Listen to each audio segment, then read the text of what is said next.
the Italian boy in this film has an invisible friend. The Italian boy that the Americans discover has an invisible friend that he talks to. And in the book, as a writer, you can create this invisible friend, and the reader can see the invisible friend, and the reader can see what the Italian boy is talking to, while the black soldiers who have this boy can't see it, and neither can the Italian villagers. Nobody can see who this kid is talking to other than the kid. When Spike did the initial read-through to the book, he said, we got to get rid of the invisible friend. And I said, well, I don't know, I mean, you know.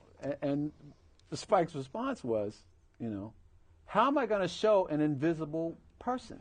I'm a filmmaker. So I said, well, you know, maybe we could show him like Elijah Muhammad in Malcolm X, where he floats and he's blue, you know. And Spike was, that's not going to work.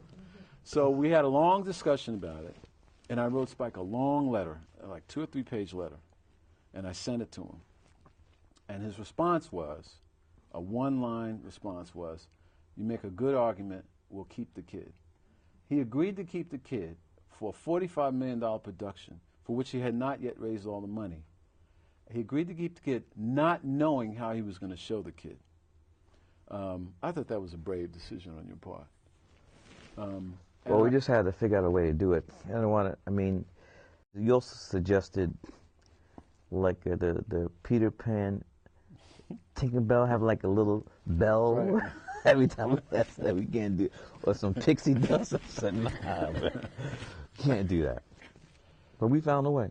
Well, when you see the film, you'll see that what happens is the kid talks, and Spike just moves the camera to, and I'll talk about this in a minute, the hundreds of decisions that a director like Spike has to make based on a screenplay that just is more or less a blueprint. But what he does is he just pans to a corner, and the kid talks, and you think there must be something there, and then finally, at the very end of the film, he shows the kid.